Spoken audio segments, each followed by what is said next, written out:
Here we are over in Poynton this morning, installing a Starlink for a customer on a large property.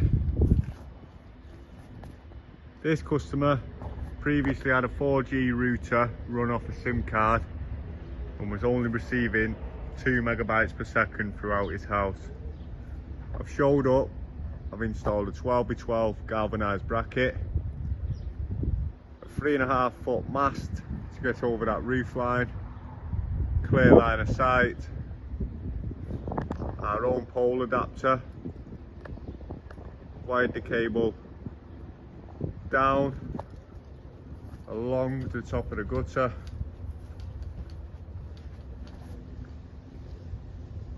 down the edge of his brickwork, followed an existing black cable along and through into the office there. As it is a large house, I've had to install a mesh system consisting of 3 deco units. He's now receiving speeds of over 300 megabytes per second all throughout his property.